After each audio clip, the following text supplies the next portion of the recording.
Сәлеметсіздер ме, құрметті студенттер?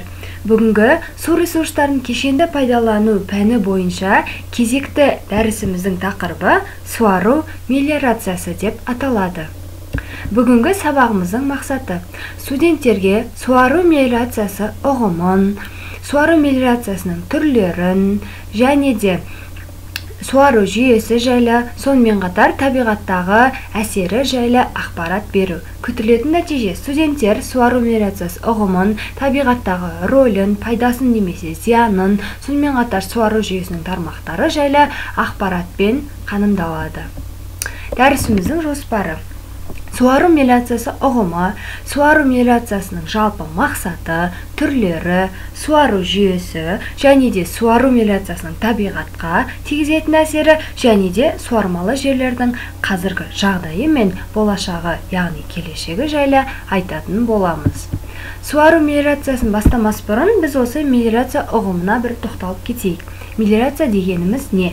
Жалпы бұл ұғым жерді жақсартуға, құнарландыруға бағытталған техникалық және де ұйымдастырушылық шаруашылық шаралардың жалпы жиынтығын айтамыз. Мелиорацияның негізгі мақсаты қандай? Осы ғылым мен техниканың алдыңғы жетістіктерін пайдалана отырып, қолдана отырып, техниканың ғылымның көмегімен өсімдіктердің өсіп өнуіне, дамуына және де мол өнім беруіне қолайлы жағдай жасау болып табылады. Осының ішінде мелиорацияның негізгі түрлерін қарастырайық. Гидротехникалық, мәдени, орман мелиорациясы, химиялық, агротехникалық және биологиялық болып бөлінеді. Осының ішінде суару мелиорациясы гидротехникалық мелиорацияның ішіне кіреді. Ал енді суару мелиорациясына келейік. Суару мелиорациясы дегеніміз жалпы белгілі бір егіс алқабын немесе арнайы жерді сумен қамтамасыз ете отырып өсімдіктерді суару. Яғни табиғи жағдайда, яғни мысалы су аз болған, жаңбыр өте аз мөлшерде болатын, яғни ылғал жетіспейтін топырақтарды, аймақтарды су режимін жақсартуға бағытталған шаралардың кешенімен суаруды біз суару мелиорациясы дейміз.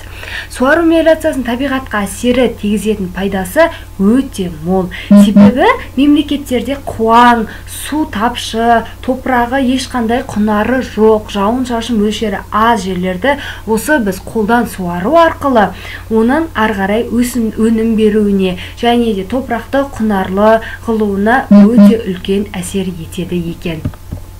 Ал енді суару мелиорациясының мақсатына келетін болсақ, ол табиғаттың жауын-шашынды, жалпы ыңғайлы ауа райы болмайтын қуаң, құнарлы шөлейт жерлерді сумен қамтамасыз ету осы суару мелиорациясының басты мақсаты болып табылады. Бұл жерде біз осындай әртүрлі шаралар арқылы өзімізге, яғни табиғаттың жетпеген бөлігін өзіміз беру арқылы біз пайдалы нәтиже ала алады екенбіз. Түрлеріне келетін болсақ, ылғалдандырып суару, қоректендіру, күздік суару, жылыту және де шаю деген түрлері бар. Осы түрлеріне жеке-жеке тоқталатын болсақ, ылғалдандыра суару, яғни топырақтың қажетті ылғалдылықты ұстап тұру дегенді білдіреді.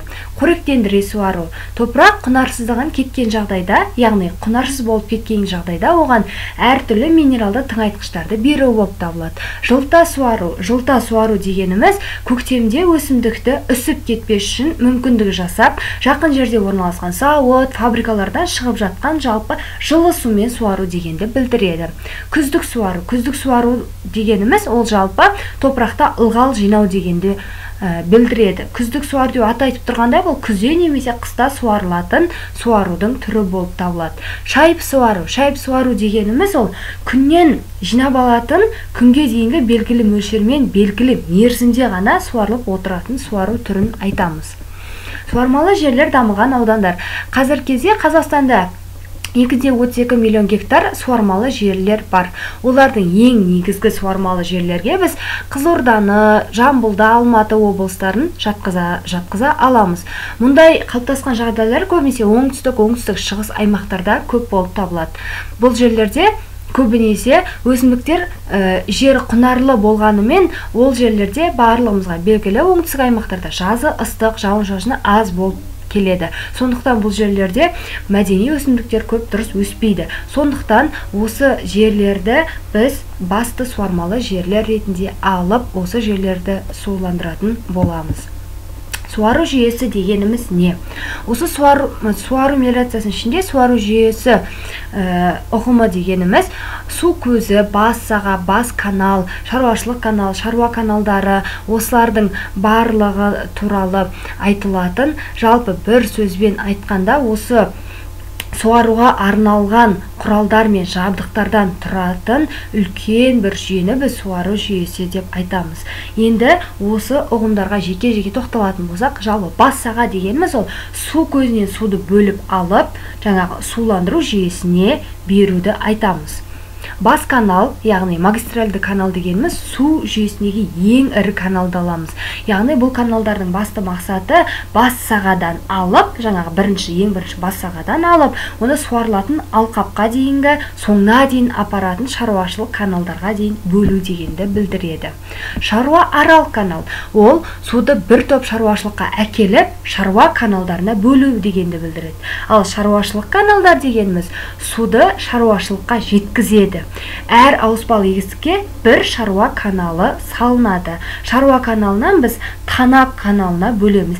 Яғни барлығымызға белгілі, бұл жерде этап бойынша жүріп жатыр. Яғни ең бірінші су көзінен бастап егістік алқапқа суды жеткізудің жолдарын айтып жатырмыз. Ал енді танап каналдары дегеніміз ол суды танапқа жеткізеді. Танап ол барлығымызға белгілі егістік алқабы. Әр танапқа бір каналдан салынып отырады. Мысалы, 8 танапта ауыспалы егістік болса, ол жерде 8 танап каналы салынады. Суару мелиорациясының табиғатқа тигізетін әсері.